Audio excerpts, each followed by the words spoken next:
Graças a Deus, sejam todos bem-vindos ao meu canal. Você que está chegando por aqui ainda não é inscrito, se inscreva aí no nosso canal, deixa seu comentário, seu pedido de oração, deixa aí também o seu like e se você gostar do conteúdo, compartilhe para que nós possamos alcançar mais vida. Hoje nós vamos falar um pouquinho sobre a história de Neemias e como ele saiu de um copeiro para se tornar ali o governo de Jerusalém. Nós vamos ler aqui a passagem que está no primeiro Neemias, capítulo 1, versículo 4, que diz assim: tendo eu ouvido as palavras, assentei-me e chorei e lamentei por alguns dias, e estive jejuando e orando perante o Deus dos céus. Então, o que foi que angustiou Neemias e o que é que fez Neemias ele se lamentar por vários dias e ele jejuar e buscar Deus? Foi a notícia de como estava a cidade de Davi, a cidade de Jerusalém. Depois da invasão de Nabucodonosor, a cidade foi destruída, os muros foram derribados, mas ficaram algumas pessoas, as pessoas que eram mais pobres, eles ficaram ali em Jerusalém.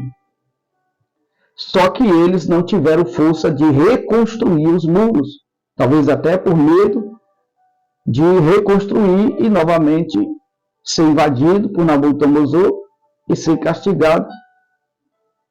Mas Neemias, ele era copeiro do rei Artaxerxes, rei da Pérsia, e qual era o sucessor do rei Ciro, que quando o Ciro invadiu ali a Babilônia e derrotou Nabucodonosor, e agora a Babilônia pertencia ao reino da Pérsia.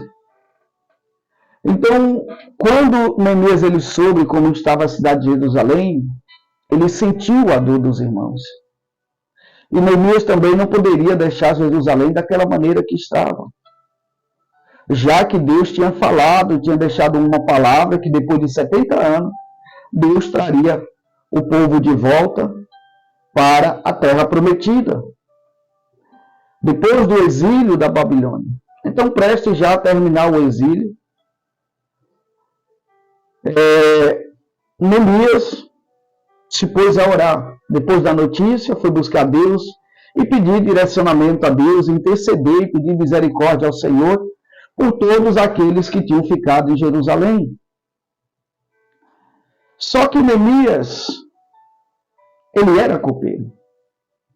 Além da notícia ter angustiado ele, e além dele estar jejuando, estar buscando a Deus, ele precisava servir ao seu Senhor. Ele precisava servir ao rei. Só que o rei conhecia Neemias. O rei sabia quem era Neemias. E ele viu que Neemias não estava bem. Que a maneira qual Neemias ele entrou na presença do rei, ele estava com a feição abatida. E então o rei perguntou o que tinha acontecido. E Neemias ali falando do que a notícia que ele soube, como é que estava a cidade dos seus pais, dos seus antepassados. E Neemias sabia que a cidade de Jerusalém era uma cidade histórica. Que aquele povo era o povo de Deus, que viveram milagres, que Deus operou coisas sobrenaturais e como Deus deu vitória a seus pais e como eles possuíram aquela terra. Então foi meio de milagre, de operação de Deus. Então tem história aquela cidade.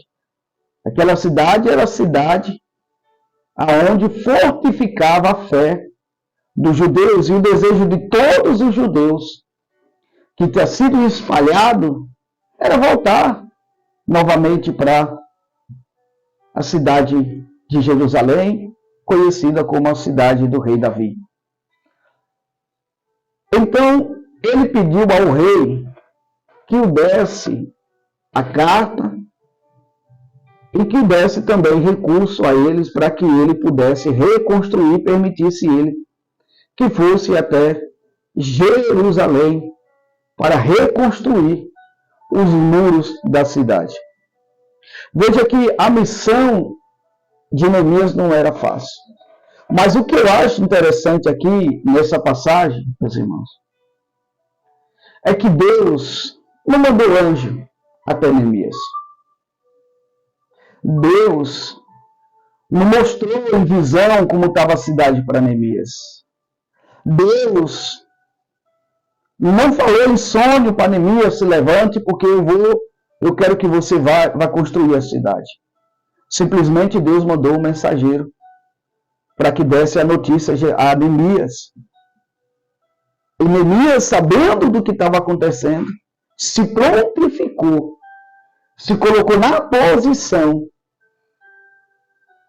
para edificar os muros da cidade. Veja como Deus, ele sabe trabalhar. Deus tocou no coração do rei Artaxerxes, deu graça a Neemias, e o rei, ele deu a carta, direcionando Neemias e dando a ele toda a autoridade e ordem para que os governadores deixassem Neemias passar. Mas a missão de Neemias não era fácil. Porque Neemias ia encontrar um povo abatido, um povo sofrido, um povo desanimado, e um povo que estava sendo explorado na sua terra por algumas pessoas. Neemias, ele assumiu a sua missão e chegou com a ordem do rei até Jerusalém. Interessante é que quando Neemias chegou, ele não foi logo contando a novidade para o povo. Ele foi dando uma volta na cidade e ele foi vendo como estavam os muros e o que matéria-prima ia precisar. O que é que ele necessitaria para a reconstrução daquele muro? E ao analisar e a ver o que ele ia precisar de material e quais os profissionais que ele necessitaria para a reconstrução daqueles muros, daquele muro, aí agora sim ele foi diante do povo e deu a notícia ao povo e chamou o povo para a construção do muro. Dá uma notícia de algo grandioso como era construir os muros, não era fácil. Porque há muitos anos aqueles muros já estavam derribados. Aquela cidade ela foi invadida. Imagina o temor daquele povo de eles botar a mão e de repente o exército vier e invadir novamente essa cidade. Mas de repente Neemias ele mostra a carta do rei e ele mostra para o povo que o rei deu a ele toda a autoridade e a matéria-prima que ele necessitaria para a construção dos muros. Só necessitaria agora da mão de obra. Necessitaria agora de profissionais que entendessem de construção. Talvez alguns que entendessem de trabalho da madeira, alguns que pudessem entender ali na liga, entendesse de pedra, para cortar as pedras, para aceitar. Pessoas que hoje, se a gente fosse fazer hoje, chamaria um engenheiro, chamaria um pedreiro, chamaria ajudantes para construir aquele muro da maneira que era. O muro de Jerusalém ele era muito largo, muito extenso, era um muro muito reforçado. Porque a cidade de Jerusalém era uma cidade muito fortificada. E o muro, ele simbolizava a força daquela cidade. E os muros caídos, os portões queimados, significa que a cidade estava sem força. Significa, naquele momento, a cidade não tinha expressão nenhuma. Aquela cidade não tinha poder nenhuma. de que qualquer pessoa que chegasse poderia ali dominar aquele povo e tornar aquele povo ali escravo. Mas eu fico imaginando, de repente, quando a notícia veio, aquele povo abraçou o projeto de Neemias e imediatamente se prontificaram em ajudar Neemias. Mas entenda, toda vez que você recebe uma missão, que você está fazendo algo que vai ser diferente, o diferencial, vai ter pessoas que vão se levantar. Quando você se levanta, se prontifica para fazer algo importante, vai ter sempre opositores. Quando você tem um sonho, um projeto, e quando você quer botar esse projeto no papel, tirar do papel, muitos vão se levantar. Muitos vão querer te acusar, como acusaram Neemias e disse, agora você está se levantando contra o rei. Não sabia eles que Neemias estava debaixo da direção da autoridade do rei. E começaram ele a zombar. E quantas pessoas já zombou de você? Quantos projetos, quantos sonhos você se pôs a realizar e quantas pessoas riram de você? Mas quando viram o projeto concretizado, aí eles viram o tamanho da tua força. Porque tem pessoas que só vai acreditar na sua força, na sua capacidade quando vê o resultado chegar.